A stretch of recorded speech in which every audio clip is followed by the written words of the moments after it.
태국과의 경기 도중 카메라에 잡히지 않는 손흥민의 모습이 매우 큰 화제입니다.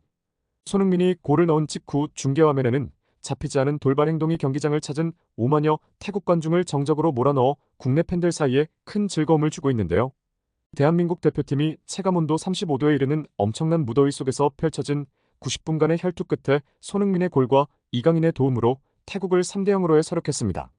이 경기에 대해 일부 전문가들은 어려운 큰 산을 넘었다고 말하며 많은 비난을 승리로 잠재운 황선홍 감독과 대한민국 대표팀에 박수를 보낸다고 극찬을 아끼지 않았습니다.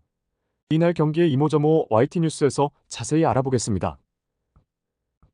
손흥민과 이강인이 결국 해냈습니다. 황선홍 임시감독이 지휘하는 대한민국 축구 국가대표팀은 26일 오후 9시 30분 태국 방콕에 위치한 라자망갈라 국립경기장에서 열리는 2026 국제축구연맹 북중미 월드컵 아시아 지역 2차 예선 시조 4차전에서 태국의 3대0 완승을 거뒀습니다. 이날 경기에 앞서 몇몇 팬들은 이강인 나오는 경기는 골도 보기 싫다고 말하며 태국의 홈에서 이기지도 못하는 한국 대표팀은 원정 가서 2대1로 질 것이 뻔하다고 비아냥댄 것도 사실입니다. 이런 주장을 펼치던 팬들은 대한민국 대표팀의 선발 라인업이 발표되자 때는 이때다 하며 국내 대형 축구 커뮤니티의 대표팀을 조롱하는 글을 쏟아내면서 황선홍 감독의 용병술에 엄청난 비난의 화살을 쏟아부었습니다. 황선홍 감독은 태국과의 1차전에서 또 똑같은 포메이션을 들고 나왔는데요. 바로 4-2-3-1 포메이션입니다. 최전방 원톱이 1차전에서는 주민규였는데 이번에는 조규성을 원톱 좌측 윙 포워드로 손흥민 우측은 이강인을 내세웠습니다. 조규성 아래에서 10번 역할을 이재성, 수비형 미드필더로 황인범과 백승호를 내세웠고 포백은 좌측 풀백의 김진숙, 중앙에 김영권과 김민재 그리고 오른쪽 풀백으로 김문환을 내세웠으며 골키퍼는 조현우가 나왔는데요. 라인업을 접한 몇몇 팬들은 왜 주민규가 아닌 조규성이 원톱으로 나온 거냐? 연계도 좋지 않고 결정력도 안 좋으며 게다가 느리기까지 한데 정말 이해할 수 없는 선발명단이라고 목소리를 높였습니다. 이 팬들의 주장이 나름 설득력이 있었던 것은 한국이 2024년에 열린 A매치 8경기에서 총 13골을 넣는 동안 기록한 골은 단 한 골일 정도로 대한민국 스트라이커의 부진은 이루 말할 수 없을 지경인데요. 지난 1월 31일에 열린 사우디아라비아와의 아시안컵 16강 경기에서 후반전 추가 시간에 기록한 조규성의 득점이 유일합니다. 최근 대표팀에서 스트라이커로 가장 많은 출전 기회를 받은 선수는 조규성이 있기 때문에 이 수치 대부분의 책임이 있는 선수였고 아시안컵에서 조규성은 빅찬스 미스 1위에 올라 대표팀을 응원하던 팬들을 크게 실망시켰던 것이 사실인데요.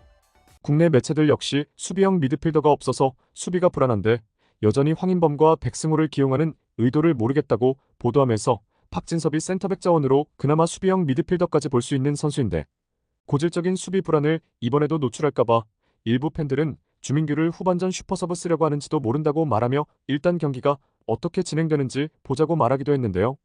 경기가 시작되자 태국은 1차전에서 비슷한 전술로 한국을 높은 위치에서 압박하면서 몰아붙이기 시작했습니다. 전반 2분경 한국이 코너킥 상황에서 밀고 올라오는 순간 태국은 순간적으로 빈 공간으로 패스를 넣고 이것을 받은 사라차트가 슈팅까지 이어가며 조현우를 놀라게 했습니다. 한국은 전반 13분 김민재를 시작으로 이강인의 원터치 패스 그리고 황인범의 킬 패스를 손흥민이 받아 노마크 찬스를 맞이하지만 약간 스텝이 꼬이면서 태국 수비수의 블록에 걸려 슈팅이 제대로 되지 않습니다. 이 장면을 본 일부 팬들은 손흥민은 이제 30대에 접어들어 아무짝에도 쓸모가 없다고 말하며 언제 잘한 적이라도 있는지 모르겠다고 도를 넘는 인신공격을 쏟아내기 시작했습니다. 전반 19분경 이강인의 킬 패스를 조규성이 받았고 상대 골키퍼 깜마이를 제친 뒤 슛을 시도했고 이것이 빗맞으며 절묘하게 골문안으로 향했고 수비수가 공을 걷어냄과 동시에 이재성이 달려들며 밀어넣어 한국이 1대0으로 앞서 나갑니다. 이 장면에 대해 일부 전문가들은 한국이 이번 경기를 아주 잘 준비했다는 것을 엿볼 수 있는 장면이라고 말하며 한국 원정에서 승점 1점을 획득한 태국이 한국을 잡으려고 라인을 올리는 경우 그 수비 뒷공간을 공략할 때 공격수들이 어떻게 뛰어들어가 하는지를 많이 연습한 흔적이 보인다고 말했습니다. 일부 전문가들은 그 이후로 조규성은 저런 공간 침투를 잘하는 선수가 아니다. 이강인이 조규성이 느리기 때문에 최대한 가속도를 올릴 수 있는 타이밍에 맞춰 공을 넣어 저런 일이 벌어진 것이라고 분석했습니다. 대한민국과 태국은 전반 20분부터 39분 치열한 중원 싸움을 펼치며 서로 득점 기회는 없는 지루한 공방전이 이어졌는데요. 전반 43분경 한국의 스로인 실수로 인해 태국에게 결정적 기회를 주지만 이것을 조현우가 침착하게 선방을 해내며 위기를 모면합니다. 이 장면을 본 일부 팬들은 왜 백승호와 황인범을 수비형 미드필더로 둬서 전체적인 밸런스 자체를 불안하게 만드는 거냐고 목소리를 높이며 저러다가 또 한 골 먹고 동점이 되면서 패가 말리는 것 아니냐고 분통을 터뜨렸습니다. 전반을 1대0으로 앞선 상황에서 한국은 후반전을 맞이하는데요. 황선홍은 후반전에 들어가면서 백승호를 빼고 박진섭을 넣습니다. 이렇게 되자 한국은 수비 밸런스가 잡히며 공격수들이 공격을 편하게 할 수 있는 여건이 만들어집니다.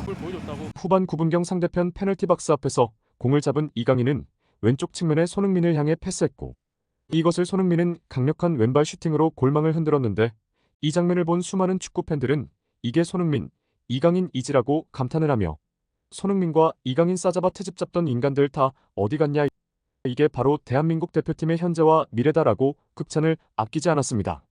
이강인은 손흥민의 골이 터지자 활짝 웃는 모습으로 손흥민에게 안겨 이 장면을 본 많은 축구 팬들은 이제 손흥민과 이강인 사이에 앙금은 없어졌다.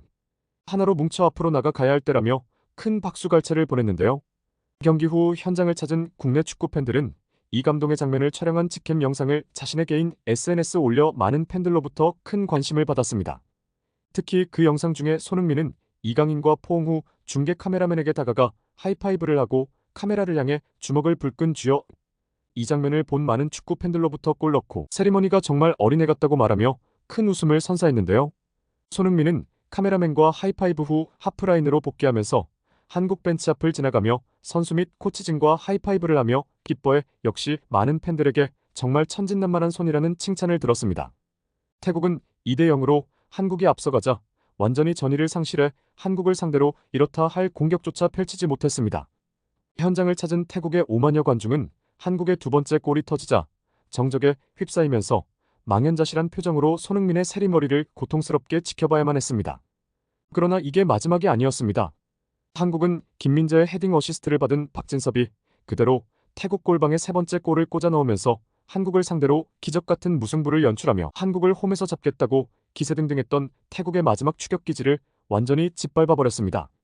일부 전문가들은 황선홍 감독이 아시안게임에서 우승할 때를 보면 선수들 교체 타이밍이 상당히 좋았는데 저번 경기와는 달리 선수 교체가 상당히 적재적소에 그리고 정확한 타이밍에 이루어졌다고 호평하면서 이강인을 살려낸 황선홍이라며 박수를 보내며 칭찬을 아끼지 않았습니다. 몇몇 팬들 역시 태국을 3대0으로 이겨버리니 속이 다 시원하다고 말하며 한국이 이 기회를 통해 더 나은 팀이 되었으면 좋겠다라고 말해 많은 팬들의 큰 공감을 얻었습니다. 이상으로 오늘의 소식을 마치도록 하겠습니다. 도움이 되셨다면 구독과 좋아요 눌러주세요. 댓글창은 항상 열려있으니 여러분의 소중한 의견 항상 귀담아 듣겠습니다. 많은 댓글 부탁드립니다. 오늘 하루 행복한 일만 가득하길 진심으로 응원하겠습니다. 감사합니다.